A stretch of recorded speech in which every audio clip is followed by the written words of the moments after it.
a les imatges. És molt graciós perquè jo a la feina estic com una mica al costat d'una zona en la que hi ha com un mini jardí, diguéssim, i hi havia un jardiner i clar, com podeu veure en el títol del vídeo i de la temàtica d'aquest episodi, es tracta del jardí vora el mar i tracta d'un jardiner, i aleshores m'ha fet molta gràcia el que ha passat avui, perquè quan just era, diguéssim, la meva estona de descans i jo sempre surto, tinc una hora i llavors la primera mitja hora l'aprofito per dinar dins de l'oficina i la segona part és més per passejar i per pensar en les meves coses. M'agrada molt tenir aquesta sensació d'estar dins un videoclip quan passejo i fa bon dia escoltant música que pot arribar a ser a vegades o més electrònica o potser una mica més tranquil·la o música clàssica. Jo em costa molt quedar-me en un tipus de música en concret, però bé, el que em venia a referir és que just quan sortia i veia un jardiner que hi havia per allà, de debò, no de llibre, li he preguntat, escolti, miri que estic fent un projecte de jardineria i m'ha somrigut moltíssim i m'ha dit vale, perquè li dic sí, i necessitaria gravar un vídeo en el que es pogués veure com regues les flors. M'agradaria tenir aquest petit detall que podria gravar-lo, i m'ha dit sí, naturalment, i s'ha tronxat a riure, s'ha fet un fart de riure impressionant, però bé, m'ha fet molta vergonya al principi, però després l'he perdut absolutament, i amb això us vull dir que al final petits moments com aquests d'atrevir-se a fer alguna que potser resultaria una tonteria pot canviar tot el teu dia, pot canviar tota la teva positivitat i tota la teva alegria del dia, i això m'ha fet molt feliç perquè gràcies a haver-me atrevit ara tinc un record per sempre en aquest canal. I bé, no us avanço més que soc molt dolenta i us faig spoiler abans, i començaré a llegir Jardí vora el mar.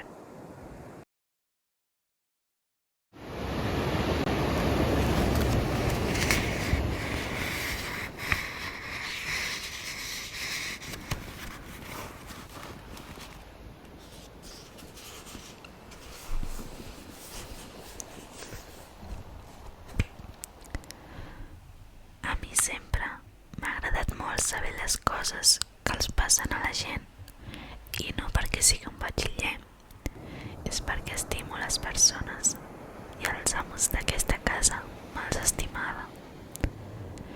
Però de tot això fa tant de temps que de moltes coses ja no me'n recordo, sóc massa vell i de vegades m'embolico sense voler.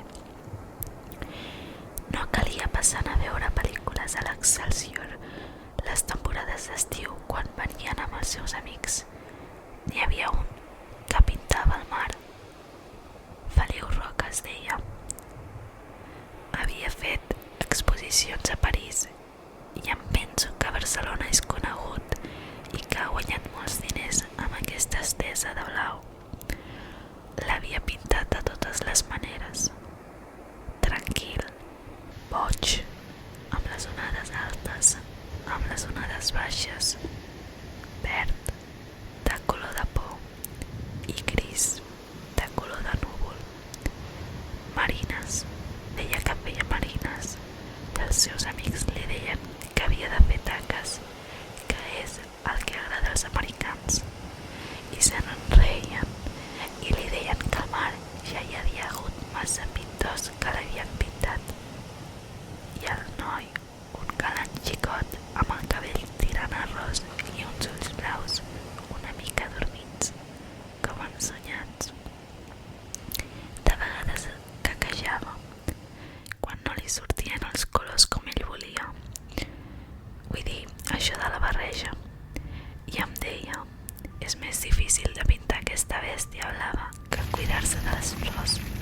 I jo li contestava: ja, té raó, ja.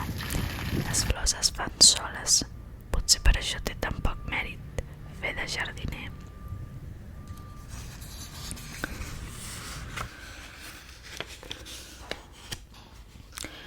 Ho deia per fer-lo content i aleshores m'explicava que quan hauria pintat el mar de totes les maneres que el mar es pot posar, em pintaria a mi. Assegut al sol. No me'l creia, no. Cada estiu, quan venia, jo estava content de tornar-lo a veure i em penso que ell també estava content de veure'm a mi. 6 estius, tot plegat, 6 estius amb un hivern dolent.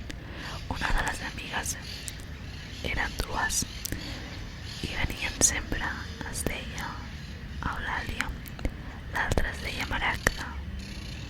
Feia de modista i havia estat mestressa de la senyoreta Rosa Maria, que de jove havia treballat amb ella, i d'això els venia l'amistat. Quan tornaven del bany al dematí, jo procurava trafegar per les paneres d'aquí a la vora. Trafegar per les paneres d'aquí a la vora, per aquesta coberta de baldirons, per sentir-les enraonar. I tanta alegria, i tanta joventut, i tants diners, i tant de tot. 2 desgràcies. Una vegada vaig veure un ocell que es va deixar morir. Es veu que era un ocell desesperat, com l'Eugeni. La primera vegada que els senyorets van venir va ser a començaments de la primavera, poc després d'haver-se casat. A ell ja el coneixia, l'havia vist 2 vegades quan va venir a mirar la finca per comprar-la i una altra vegada quan va venir a veure com anaven les reformes que feia fer. Aquesta segona vegada em va dir que se'm quedava, que ja li anava bé com a jardiner. Havien fet el viatge de novis per l'estranger i van fer una passada curta per aquí. Moltes passejades i estones al mirador, guaitant l'anar i el venir de les onades i el cel, amb tot el que s'hi belluga i vent al costat l'un de l'altre i de vegades abraçats. Si era de dia, quan m'acostava, tossia per avisar-lo, i encara que no és cap pecat que 2 casats s'abracin, pensava que els molestaria que els veiés. La Quima, la cuinera, ja va venir aquells dies. Després van agafar el costum de llogar-la per la temporada, perquè la cuinera que tenien a Barcelona a l'estiu anava a veure la família. La Quima em feia explicar tot el que feien pel jardí i jo li feia explicar tot el que feien per la casa, perquè ella sabia moltes coses per la Miranda, una de les cambreres que era del Brasil. Aquesta Miranda duia un vestit negre tan estret per tot el cos que el tenia prim com una serp, que a més li hauria valgut anar sense, i un davantal de punta, petit com la mà, i es feia dir sí senyor.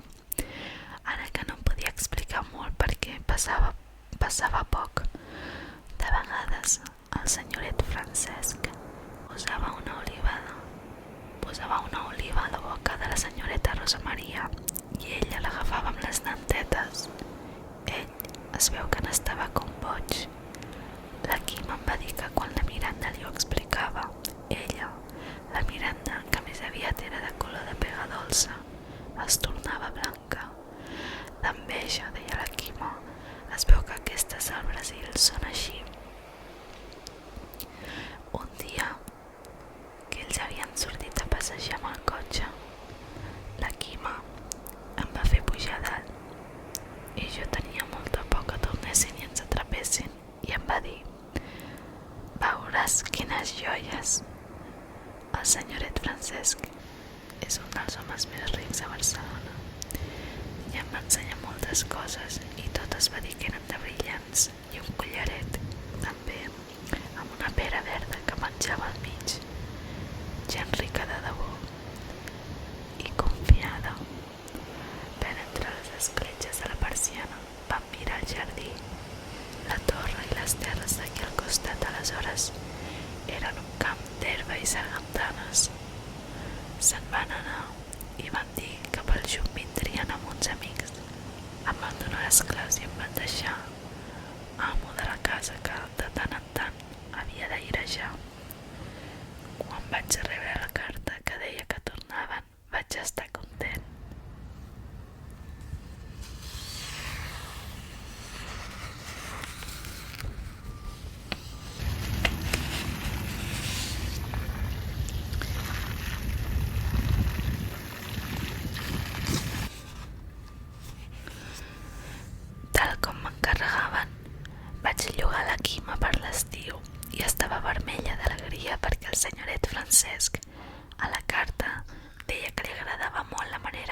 peixos al forn.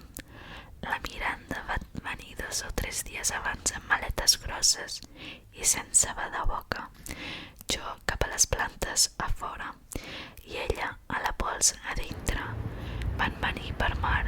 Al cap de 3 dies vam sentir la sirena del barquet i de seguida el vaig veure que s'anava acostant, i quan va ser prou a la vora van baixar la llanxa motora i ja es van quedar a la platja perquè anaven de bany i van començar a nedar, i una de les amigues es va posar a patinar per damunt de l'aigua com una figureta. Van d'un professor que els ensenyava allò dels patins. A la senyoreta Rosa Maria va riure.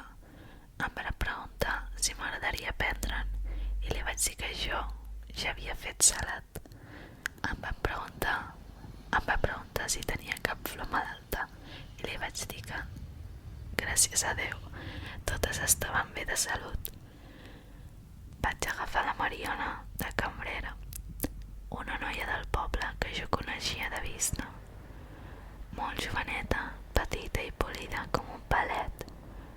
A les nits, des del passeig dels Til·les i les Moreres, mirava sovint l'habitació d'ells. Sempre m'ha agradat passejar pel jardí a la nit per sentir-lo respirar. I quan em cansava, me n'anava xinutxant cap a la meva caseta i sentia el viure tranquil de tot el que és verd i de colors a l'hora de la llum. Vaig començar a adonar-me que algú passejava pel jardí a altes hores de la nit. Em vaig posar la White i vaig veure que era la Miranda. Em vaig molestar molt perquè es passejava amb una branca a la mà i m'anava clavant patacades a les plantes. Una nit em vaig fer veure i la vaig escridassar de mala manera. La Miranda em va dir un dia a la Quima: no m'agrada, no es fiï de la gent que està desperta a l'hora de dormir. El que voldria la Miranda, però em sembla que el senyoret només té ulls per una cosa. Pot estar ben descansada la senyoreta Rosa Maria. Hi ha homes que els agraden les persones que venen de lluny i poder pensar en arbres i en plomes de colors els ve més de gust. Li vaig dir, i la Quima em va dir que era boig de tancar i que em retiraria la paraula. No tan boig. La Miranda, fent el distret, posava paranys. Vaig trigar molt a saber coses de la senyoreta Eulàlia, la que ja sabia de patinar pel mar. Era blanca de pell i negra de cabell i tenia un aire recollit. No era com la senyoreta, que escampava una mena de cosa com si fos el bon temps. Una temporada vaig pensar que en Feliu, el pintor, estava mig enamorat de la senyoreta Eulàlia, però tenia altres molt de caps com la pintura. I un dia que li vaig fer broma va dir que les senyores que amb miraments no li deien res, que les senyores valia més que les divertís un altre i que en comptes d'un ram de roses s'estimava més un ram de... I va assenyalar unes flors didaleres. Vaig dir, flor senzilla. I ell va dir, segons quines senyores, si no vigilava, se'n menjarien de viu en viu i s'hauria acabat el pintor abans de començar. No sé si tenia raó i ell tampoc no ho devia saber, però reia. La Quima de tant en tant em preguntava què feia la Miranda a les nits. No res, volta. Mentre no em faci malbé les plantes, que faci el que vulgui. Una nit amb molta lluna es va banyar. Sense la lluna no l'hauria coneguda. Es va ficar a l'aigua corrent, com si es fiqués en un mar de tinta.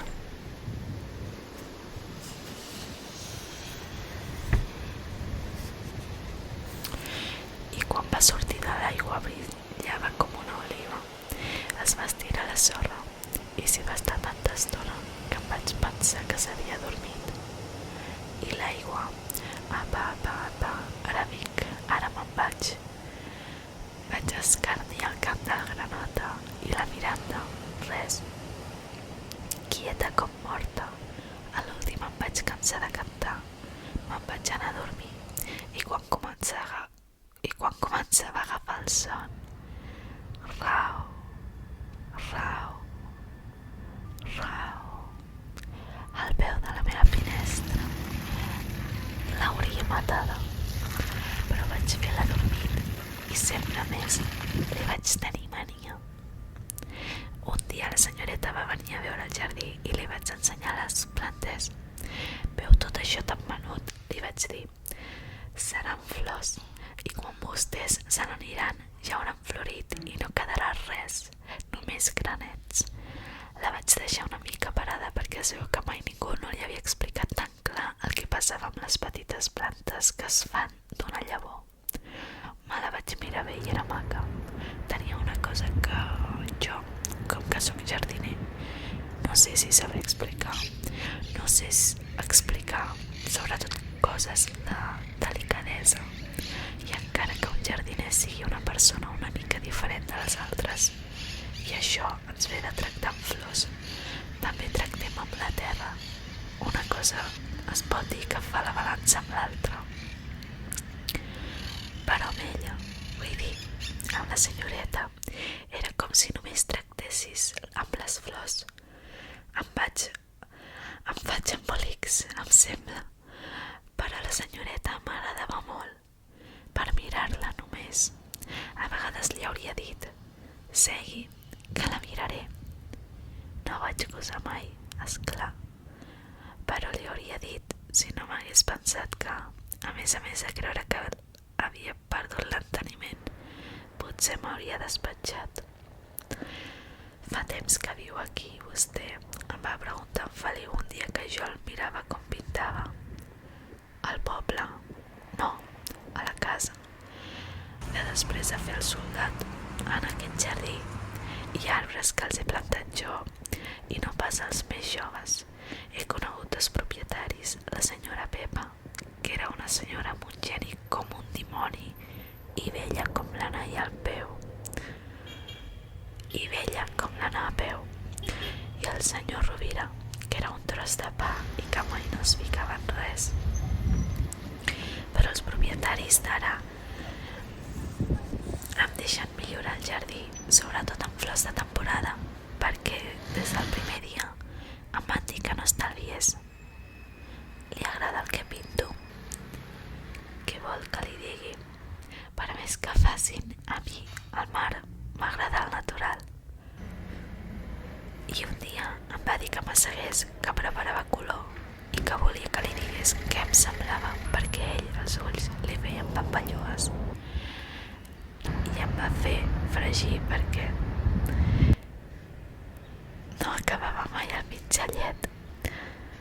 Va estar molt content quan li vaig dir que el color s'assemblava molt al color de l'aigua, sense que fos tan lleuger. I quan li vaig dir que tenia feina, em va dir que no me n'anés encara, i per fer-li el compliment m'hi vaig quedar una estoneta. La Miranda feia moltes manyagueries per conquistar-lo. Li deia que l'havia de pintar davant dels rododendrons. Ell m'havia dit que em pintaria a mi sense demanar-li-ho, i la Miranda se li posava al davant i li feia cares i posats i li preguntava com li agradava més, fins que un dia ell va dir que no tenia temps de pintar-la, però que li faria el dibuix. La va tenir més d'una hora plantada dreta i a cada moment el renyava perquè li deia que s'havia bellugat. La noia semblava de fusta i amb prou feines. Si gosava respirar, quan li va ensenyar el dibuix acabat, va fugir rabiosa perquè en Feliu havia dibuixat un gripau. La senyoreta Maragda deia que si ella fos de la senyoreta despatxaria la Miranda a punt en blanc, que era maca i era un perill i que per més que volgués no li feia cap gràcia. Es veu que una vegada la senyoreta Rosa Maria li va contestar que el perill li agradava i que ni faria res ni tenia por de res. El senyoret Francesc tenia la seva dona a la vora no veia altra cosa. Sí, va dir un dia en Feliu, ja se li veu que n'està, potser més del que jo em pensava. Al començar, quan allò de l'Eugeni. Aquell any van venir també uns amics francesos que tenien una nena. Vivien a la fonda de Bergadans, però tot el dia corrien per aquí. La nena pintava per l'aigua i la senyora de vegades es ficava a la cuina a fer algun plat especial. A mi em divertien tants anants i vinents, però m'estropellaven una mica al jardí i un dia vaig haver de dir a la senyoreta que els digués, amb bones maneres, que si volien flors em demanessin que les collís, perquè les arrencaven i em feien malbé les plantes. La nena francesa es va enamorar d'en Feliu. Vaja, enamorar. Vull dir que se li va enganxar com el vesc. Tot el dia li anava al davant i al darrere i va dir que volia aprendre de pintar i el senyor francès va demanar a en Feliu si volia ser professor de la seva filla durant l'estiu i en Feliu va haver de dir que sí per no quedar malament amb els senyorets, però en el fons maleïa els ossos a la nena i al pare i a tot el cor celestial. I ja tenim la nena carregada amb el cavallet i amb capsa. I el més bo de tot és que el pare s'hi ficava i donava consells al pobre Feliu, que treia foc pels queixals. Em deia, de primer hauria d'aprendre a dibuixar aquest àngel de Déu. Però el que volíem tant els pares com la nena era veure colors. Era el dia que li ho vaig explicar a la Quima. Apenas si m'escoltava.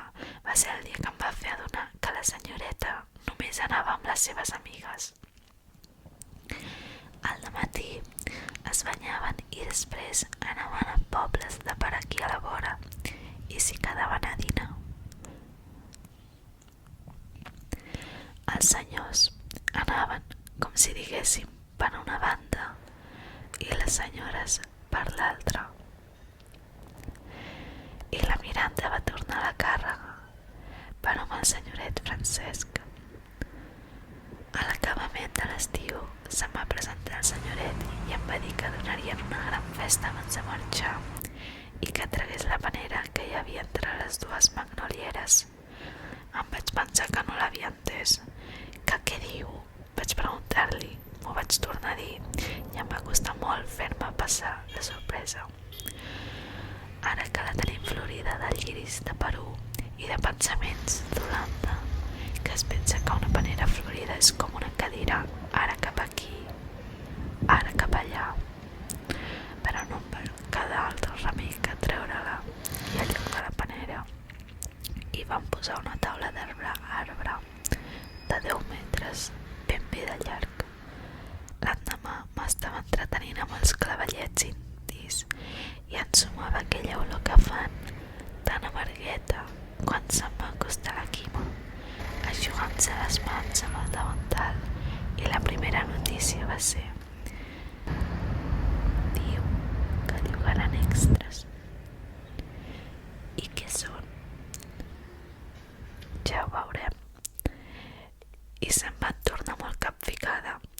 La senyoreta li va dir que el dia de la festa ella no hauria de fer més que rentar i eixugar plats i procurar, com fos, que no s'acabés el gel. Aleshores la Torre Nova era un camp perdut, amb arbota i sargantanes, i aquests que fan la música i els grills. Doncs, el dia de la festa estava tot cobert d'automòbils. El professor dels patins anava disfressat de lladre amb un feix de rossinyols que li penjava de la cintura. Tots anaven disfressats. La nena francesa de papallona, groga i blava, i la seva mare de dimoni. 2 dies abans els electricistes a posar llums pel jardí. I una setmana abans la senyoreta Maragda, la modista, havia fet venir una colla de noies al seu taller i estaven totes al segon pis fent vestits per la festa. I tot eren anades a Barcelona a comprar puntes i llaços i sempre faltava una cosa o l'altra. I la Quima i la Mariona es tornaven boges amb tota la feina que els havia caigut al damunt. 3 dies abans van començar els xàfecs, quan en preparaven alguna aiguacor que vols. El mar enrabiat, en Feliu amb la saconera de la nena francesa a sobre, els senyorets malhumorats, el professor dels patins tot el dia a Can Bergadans amb el senyor francès jugant a cartes, les noies cosint i tothom mirant al cel amb desfici. Les llàmeres de darrere de la meva caseta estaven per terra. La llanxa motora es va deslligar i li van haver d'anar a buscar amb una barca i el professor dels patins. Per poc que hi deixà la pellofa perquè el mar estava com un redeu de boig. Jo me'ls passava tancat. De tant en tant mirava per la finestra i si la pluja parava una mica anava a donar un cop d'ull a veure quines desgràcies hi havia pel jardí.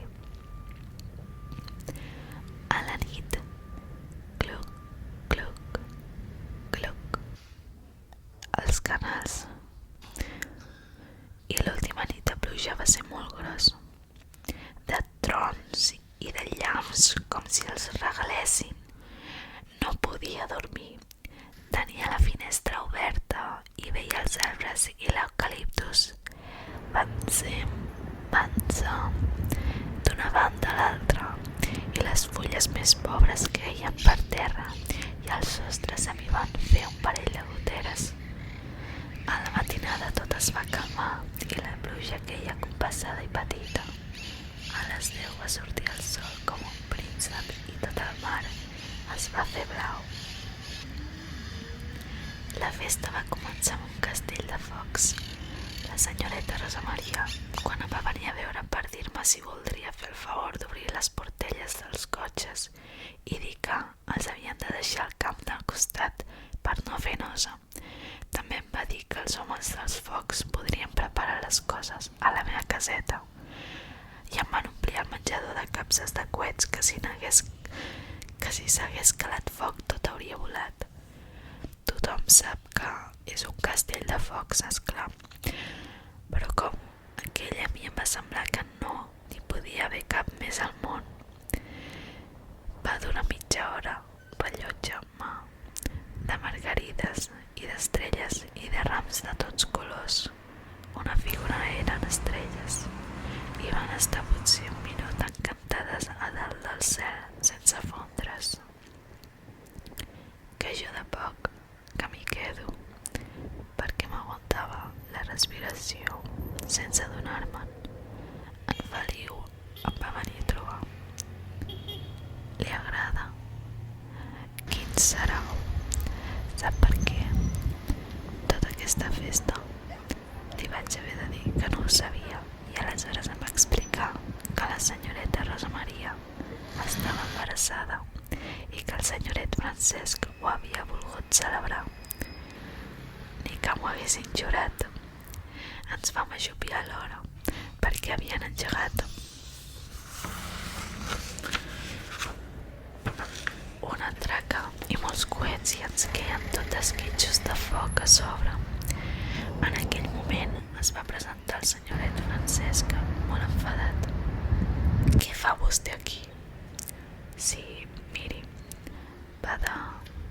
que no se'n recorda que li vaig dir que havia d'estar a l'entrada. Acaben d'arribar més invitats i han ficat el cotxe al mig del jardí.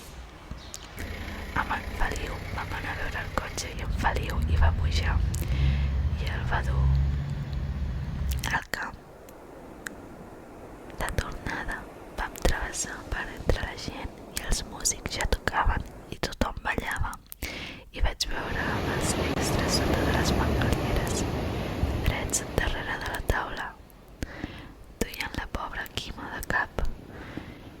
sis i anaven de negre, amb solapes lluents i més engomats de cavallera que Déu.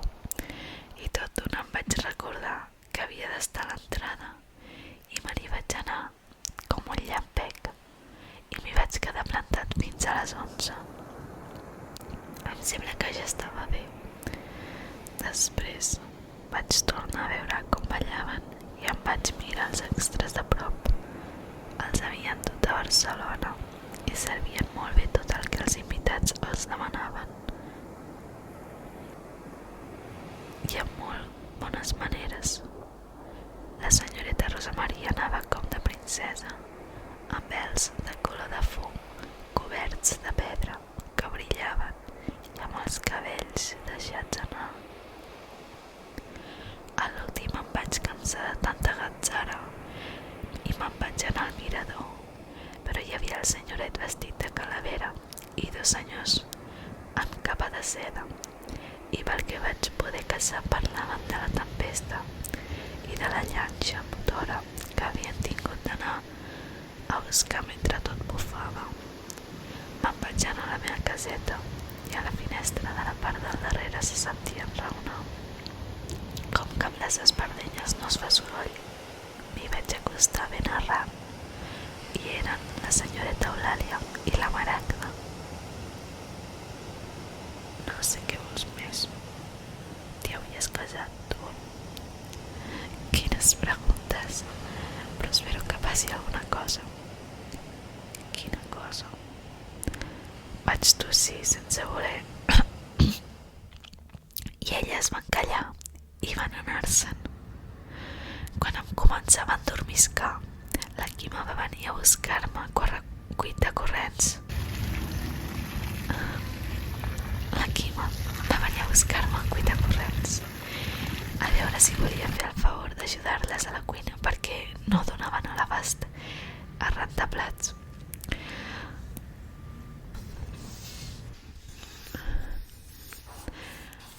Estava molt ofesa perquè no li havia deixat rostir els pollastres damunt la taula. Sota les magnolieres hi havia de tot. De trossos de pollastres, muntanyes i piles de llonganissa i pernil, de dolç i de salat, i mortadela i tota mena de coses fines, i llangostins sense closca untats de maionesa. Els invitats deien això ho vull i això ho deixo. Si tenien ganes de servir-se, servien, i si tenien mandra de servir-se, els extras els servien, i el xampany anava tant com en vulguis. La nena francesa en va veure una mica massa i diu que a mitjanit la van haver de portar a dormir mig marejada i que les ales de papallona se li van rebregar molt. Una senyora es va posar a cantar i a ballar i tothom va fer rotllo i la van aplaudir fort perquè ho feia de primera. A la 1 de la nit una colla es va anar a banyar i a riure. Jo vaig ajudar a la cuina també com vaig poder, que no va ser molt. Un parell d'hores eixugant plats i a l'últim els vaig dir que ja estava bé i que me n'anava a dormir perquè l'endemà la feina que tindria per adobar tots els descabells que n'hauríem fet al jardí no me la faria ningú. I quan per segona vegada començava a agafar el son vaig sentir una veu molt bonica que deia: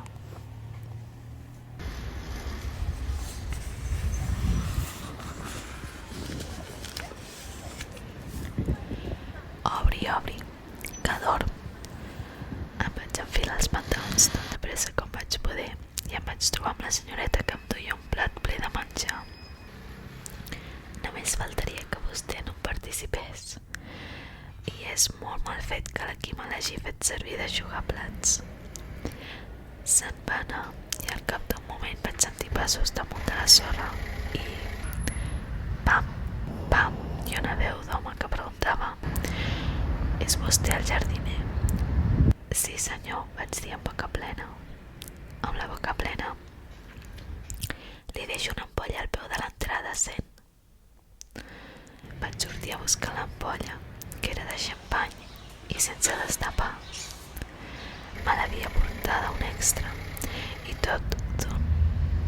i tot d'una sento patat-xap i arrenco a córrer. Era l'extra que havia caigut. El vaig ajudar a aixecar-se i anava coix. Com que era de Barcelona es veu que no sabia caminar a les fosques. Em vaig menjar tot el que havia al plat i això que tenia més son que no pas gana. M'ho vaig acabar assegut al peu de la porta i a la claror de la llum que es va començar a enfilar eucaliptus amunt. Havia sortit de darrere de la barana del mirador, una mica roja, com si anunciés més pluja. Que sopa, altra vegada en Feliu, que també menjava. Li vaig ensenyar l'ampolla.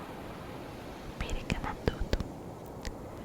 No sé d'on va sortir la nena francesa i en Feliu es va aixecar i va fugir com un coet per la banda de les llàmeres. La nena se'n va plantar davant. Bona nit, va dir. Es veu que ja havia pres algunes paraules. Se'n va seure al costat, muda com un peix. Al cap d'una estona va arribar el seu pare, que la devia haver buscat per tot arreu, com un desesperat, i se la va endur d'una estirada.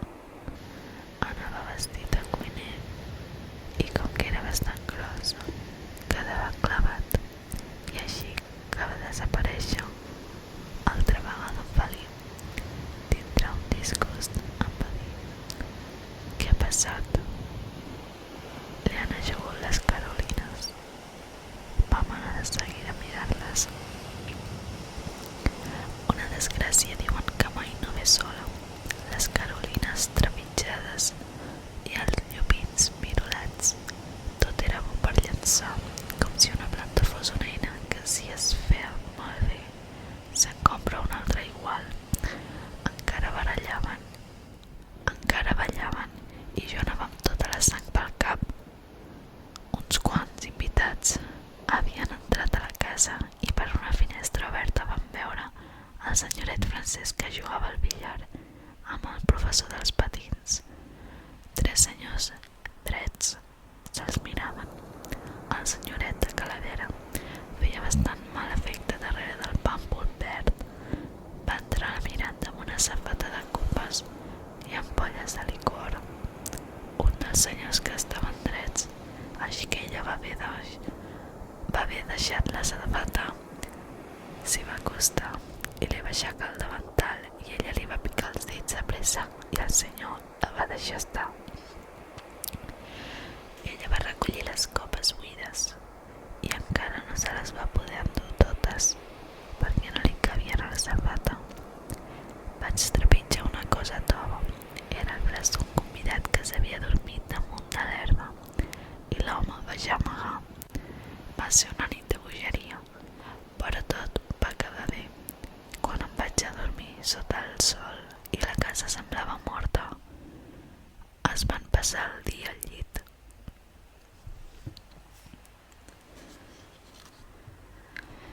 M'he quedat a la plana 23.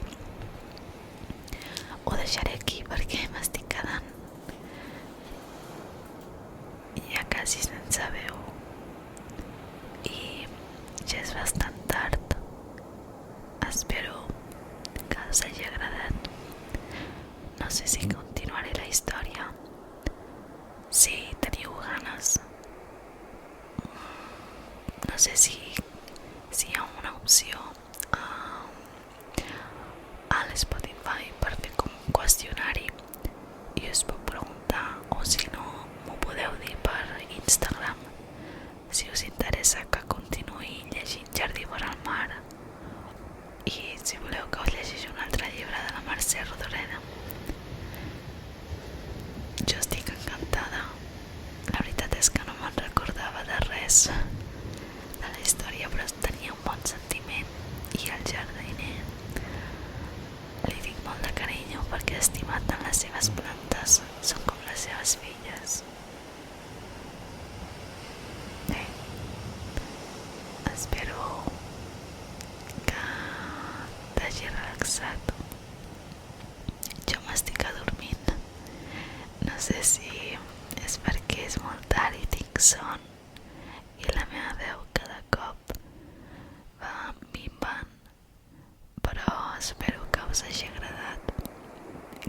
hagi ajudat a dormir o a relaxar-vos o a escoltar Mercè Rodoreda en Xiu-Xiueig.